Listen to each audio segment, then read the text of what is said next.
नमस्कार दोस्तों, स्वागत है आप सबका आपका अपना यूट्यूब चैनल सूरज शाहदेव में। मैं हूं सूरज शाहदेव। दोस्तों, आज हम इस वीडियो के माध्यम से बात करने वाले हैं कि देश में आज पेट्रोल की कीमत 100 रुपये तक पहुंच गया है। रसोई गैस की कीमत में भी इजाफा हुआ है।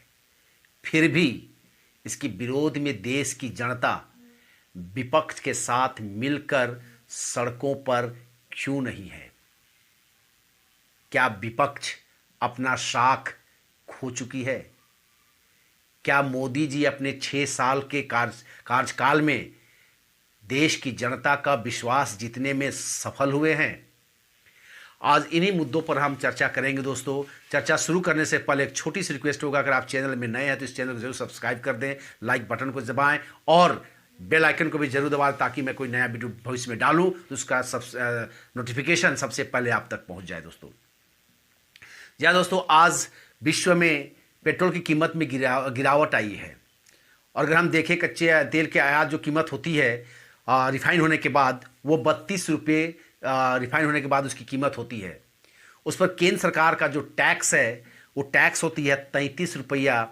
और राज्य सरकार किसी किसी राज्यों में जैसे राजस्थान, महाराष्ट्र और मध्य प्रदेश, राजस्थान में जहाँ कांग्रेस की सरकार है, महाराष्ट्र में जहाँ कांग्रेस से गठबंधन सरकार है, मध्य प्रदेश में आपकी बीजेपी की सरकार है, और इन तीनों ही राज्यों में 100 रुपये तक पेट्रोल पहुंच गई है। और इन तीनों ही राज्यों में राज्य सरकार का जो वैट का टैक्स जो है वो आपका 36 रुपया तक है, यानी कि केंद्र सरकार के टैक्स से भी ज़्यादा। बाकी बात के राज्यों में 21 रुपया टैक्स ली जाती है, जिसके कारण वहाँ उन राज्यों में पेट्रोल की कीमत अभी 87 रुपया 88 रुपया तक में ही है, वो 90 को भी पार नहीं कर पाई है दोस्तों। लेकिन दोस्तों, सबसे ताज्जुब की बात यह है कि इतना बढ़ जाने के बावजूद भी देश की जनता आखिर इसका विरोध क्यों नहीं कर रही है? देश की जनता सड़क पर क्यों नहीं है? विपक्ष आखिर देश की जनता को सड़कों पर क्यों नहीं उतार पा रही है? देश की विपक्ष आज देश की जनता के बीच में आग क्यों नहीं लगा पा रही है? क्योंकि देश की जनता विपक्षी दलों को अच्छी तरह से समझ चुके हैं। वो जानते हैं ये कि कांग्रेसी हैं, चाहे वामपंथी हैं, चाहे आम आदमी पार्टी है, चाहे समाजवादी पार्टी है, चाहे और कई राजनीतिक दल हैं, जो कहीं न कहीं मोदी जी का विरोध करने के नाम पर देश को कमज़ोर करने का काम करते हैं। और देश की जनता 2 वक्त रोटी नहीं खाएंगे, लेकिन देश को कमज़ोर करना कभी पसंद नहीं करेंगे दोस्तों। यही कारण है कि देश की जनता आज विपक्ष का साथ नहीं दे रही है। देश की जनता जानती है कि पिछले 6-7 सालों में अगर हम 2014 से देखें तो ये विपक्षी दल जो हैं किस तरह से भाजपा और मोदी जी का विरोध करते करते देश को पूरे दुनिया में बदनाम करने का काम किए हैं। चाहे वो धारा 370 हटाने की बात रही हो, 35 हटाने की बात रही हो, उसको लेकर विश्व ने विपक्षी दलों ने पूरे विश्व में इसको फैलाया और भारत का बदनाम करवाया, भारत को नीचा दिखाया। अगर हम सीएए की बात करें तो उस पर भी विपक्षी दलों ने इन तथाकथित बाहरी लोगों को साथ देते हुए भारत का कहीं ना कहीं बदनाम किए हैं। और विपक्ष पूरे विश्व में भारत की कमज़ोर करने की दिशा में कदम उठाया था उन लोगों ने। अगर हम बात करें किसान आंदोलन, जो अभी खुलासा हो चुका है कि दिशा रवि के गिरफ्तारी के बाद कि किस प्रकार से इसमें अंतर्राष्ट्रीय गिरोह शामिल था, और इस किसान आंदोलन को ये खालिस्तानी समर्थक पैसे के बल पर चला रहे थे, और वही उसी के समर्थन में कांग्रेस भी थी, आम आदमी पार्टी थी, चाहे वामपंथी दल थे। ये सारे लोग इस आंदोलन का सपोर्ट कर रहे थे और कहीं ना कहीं भारत को जलाने का एक षड्यंत्र रच रहे थे। हालांकि मोदी जी की सूझबूझ के कारण ये होने से टल गया। सीएए में दिल्ली जला ही दिया था इन लोगों ने। तो कहीं ना कहीं ये लोग देश को बदनाम करना चाहते हैं, देश को कमज़ोर करना चाहते हैं। ये लोग नहीं चाहते हैं कि भारत विश्व का गुरु बने। ये लोग नहीं चाहते हैं कि भारत एक विकसित राज्य बने, क्योंकि वे चाहते हैं कि चीन एशिया का सबसे मजबूत देश बने और चीन से इनको एवज में कमीशन के रूप में इनको पैसा आता रहे। और इनका साथ देते हैं कुछ देशद्रोही मीडिया ग्रुप भी, जो विदेशी विदेशियों से ये पैसे लेते हैं उनके विज्ञापन के नाम पर और उनका एजेंडा चलाने का काम करते हैं दोस्तों। और देश की जनता इस चीज़ को अच्छी तरह से जान चुकी है। ये लोग कभी पुलवामा अटैक को कहते हैं कि भाजपा ने कराया है, देश में ही देश के ही लोगों ने कराया है। ये पाकिस्तान को बचाने का काम करते हैं। तो कभी जब पाकिस्तान में भारत सर्जिकल स्ट्राइक करती है तो उस पर प्रश्न चिन्ह खड़ा कर देते हैं। आखिर ये चाहते क्या है? सरकार आती है जाती है, आज मोदी जी है तो हो सकता है कल वो ना रहे, लेकिन देश हमेशा देश रहेगा। देश अगर कमजोर होगा तो आप भी कमजोर होंगे। ये विपक्षी दलों को इस समझ में नहीं आ रही है और इस चीज़ों को देश की जनता समझ चुकी है कि विपक्षी दल हमें सिर्फ भड़काने का काम करती है। अभी लाल किला पर तिरंगा झंडा को नीचे फेंका गया, उसके समानांतर तिरंगा झंडा के समानांतर एक पंथ का विशेष का झंडा वहां लगा दिया गया। इसे पूरे विश्व में भारत की बदनामी होती है, किरकिरी होती है दोस्तों। अगर हम बात करें भी कोरोना वैक्सीन को लेकर के, जहां पूरा दुनिया भारत की लोहा मान रहा है, भारत की तरफ नतमस्तक है, तो यही विपक्षी दल इसको लेकर के नकारात्मक फैला रहे हैं कि मैं नहीं लगाऊंगा वैक्सीन, इसमें लोग मर जाएंगे तो नपुंसक हो जाएंगे। यानी कि कहीं ना कहीं ये चाहते हैं कि भारत के वैक्सीन को दुनिया ना स्वीकार करे, भारत इसको सप्लाई ना कर सके दुनिया देशों को, और चीन का वैक्सीन दूसरे देशों में जाए और भारत का आर्थिक नुकसान हो। यही इन विपक्षी दलों का आज काम और एजेंडा रह गया दोस्तों, जिसको देश की जनता समझती है। कभी हमने ये सब एक अफवाह फैला दिया कि अमेरिका भारत के वैक्सीन को वापस कर रहा है, तो अफ्रीका वापस कर रहा है, तो फलना देश वापस कर रहा है, जबकि ऐसा कहीं नहीं हुआ है दोस्तों। अभी कनाडा के प्रधानमंत्री जी ने जो वहाँ के खालिस्तानी समर्थकों के खिलाफ में समर्थन में उन्होंने कुछ बयान दे दिया था, आज वो मोदी जी को लोहा मानते हैं। आज वो भी सही रास्ते पर आ गए हैं। कई देश मोदी जी के आने के बाद जो भारत के खिलाफ जाते थे, आज भारत के खिलाफ जाने के लिए 1000 बार सोचना पड़ता है। अभी चीन को ही देख लीजिए दोस्तों, चीन जब कभी भी भारत की सीमा पर आगे बढ़ती थी तो उस सीमा को कब्जा कर लेती थी। आज चीन की सेना पेंगोंग झील से, लद्दाख से पेंगोंग झील से 100 किलोमीटर तक अपनी सेना को वापस लेकर चली गई है। ये सिर्फ और सिर्फ अगर सफल हो चुका है या काम पॉसिबल हुआ है तो मोदी जी की विजन के कारण, मोदी जी की सोच के कारण, मोदी जी की देशभक्ति के कारण।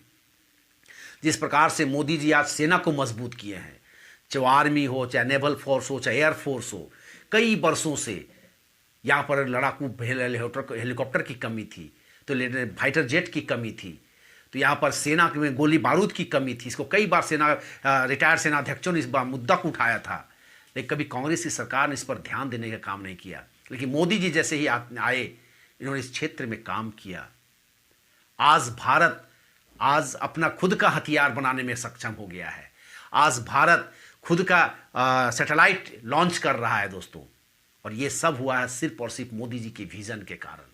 और यही कांग्रेस को और विपक्षी दलों को नहीं पच रहा है, क्योंकि ये एक प्रकार से कहीं न कहीं चीन और पाकिस्तान के समर्थन में काम करते हैं, क्योंकि चीन से इनको पैसा आता है और चीन कभी नहीं चाहेगा कि भारत तरक्की करे, क्योंकि चीन को आज अगर कोई टक्कर दे सकता है एशिया में तो वो सिर्फ और सिर्फ भारत है दोस्तों। और इसी चीज़ से चीन को डर है, और उसका एग्जाम्पल हम बहुत हाल ही में देखते हैं कि पूरे विश्व में जब कोरोना फैला था, चीन को भारत की रणनीति के कारण एक कोना में कर दिया गया। पूरे दुनिया से चीन को काटने का काम किया गया है दोस्तों। आज चीन को आर्थिक नुकसान का सामना करना पड़ रहा है। आज विदेशी कंपनियां जो वहां लगी हुई थी वो सारे वहां से उठ कर कहीं अन्यत्र जा रही हैं। तो ये कहीं ना कहीं मोदी जी का नीति है, रणनीति है, और जिसके कारण आज चीन इस स्थिति पर पहुंच गया है। और मुझे यकीन नहीं, पूरा विश्वास है दोस्तों कि आने वाला और 5-10 साल तक मोदी जी अगर देश के प्रधानमंत्री रहेंगे तो भारत पूरे दुनिया का विश्व गुरु बनेगा। भारत सबसे ज़्यादा पावरफुल कंट्री बनेगा दोस्तों।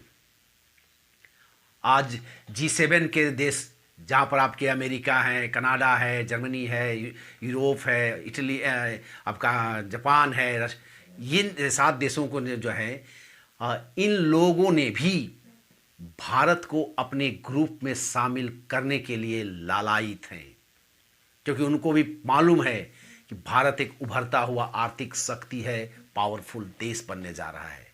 और अगर हम भारत को अपने आप साथ रखेंगे तो कहीं ना कहीं हमको चीन से लड़ने में मदद होगी दोस्तों। इसलिए दोस्तों, आज विपक्ष इतना हो जाने के बावजूद भी, पेट्रोल कीमत बढ़ जाने के बावजूद भी सड़क पर नहीं है, क्योंकि भारत का विपक्षी दल जो है जनता की नज़रों से गिर चुकी है और ये अपने साख खो चुके हैं। देश की जनता कहती है कि अगर कि पेट्रोल की कीमत 200 रुपया तक भी हो जाए तो भी हम अपना वोट मोदी जी को ही देंगे, क्योंकि मोदी जी जो कर रहे हैं वो देश के लिए कर रहे हैं, अपने लिए नहीं कर रहे हैं। कोरोना काल में जिस प्रकार से लाखों करोड़ों रुपया जिन लोगों का जॉब चला गया, गरीबों के खातों में भेजने का काम किया है, आज से पहले किसी सरकार ने ऐसा नहीं किया था दोस्तों, नहीं किया था दोस्तों। इस काम को मोदी जी ने किया है और मोदी जी देश की जनता का विश्वास को अच्छी तरीके से जीत चुके हैं और वो आने वाला समय मोदी जी का होगा, भाजपा का होगा। देश की जनता कहती कि हम पैदल चल लेंगे, हम बैटरी का गाड़ी ले लेंगे, 200 रुपया का पेट्रोल भी भरा सकते हैं, लेकिन देश के खिलाफ नहीं सुन सकते हैं। हम एक दिन खाना नहीं खाएंगे, वो चलेगा, लेकिन देश सुरक्षित होना चाहिए, क्योंकि देश सुरक्षित है तभी हम सुरक्षित है दोस्तों। ऐसा विश्वास आज देश की जनता में कूट कूट कर अगर किसी ने भरा है तो भाजपा और मोदी जी ने ही भरा है दोस्तों, जिसका नतीजा है कि आज ये विपक्षी दल कहीं दंगाई का साथ दे रहे हैं, तो कहीं अपराधी का साथ दे रहे हैं, कहीं उग्रवादी का साथ दे रहे हैं, तो कहीं आतंकवादियों का साथ दे रहे हैं, उनकी तरफदारी कर रहे हैं। उनको गिरफ्तार किया जाता तो ये सड़क पर उतर जाते हैं, ये रात को कोर्ट खुलवा देते हैं। और देश की जनता इतनी बेवकूफ़ नहीं है दोस्तों। देश की जनता चुपचाप से इन चीज़ों को देखती है, समझती है और समय रहते अपना काम भी करेगी और करती भी है दोस्तों। तो अतः दोस्तों यही था आज का वीडियो कि देश की जनता आज विपक्ष के साथ नहीं है, क्योंकि विपक्ष की राजनीति, नकारात्मक राजनीति से यहाँ की देश की जनता आज ही जा चुकी है। देश की जनता अब भारत को विकसित देखना चाहती है, भारत को एक डेवलप्ड कंट्री के रूप में और विश्व गुरु के रूप में देखना चाहती है। इसलिए वो तभी संभव है, वो जानती है कि ये तभी संभव है जब देश के प्रधानमंत्री के रूप में मोदी जी रहेंगे, भाजपा रहेगी, तभी जाकर के भारत मजबूत होगा और पूरे दुनिया भारत को विश्व गुरु मानेगा। इसलिए विपक्ष आज कहीं नहीं है और आने वाला समय में अगर मैं कहूं कि 40 विधायक अगर सांसद अगर भाजपा के कांग्रेस के पास है तो कहीं ये 4 में सिमट ना जाए। दोस्तों अगर ये वीडियो आपको अच्छा लगा हो तो इस वीडियो को आप ज़रूर लाइक करें, दोस्तों के साथ शेयर करें और इस चैनल को ज़रूर सब्सक्राइब कर दें। धन्यवाद दोस्तों, जय हिंद।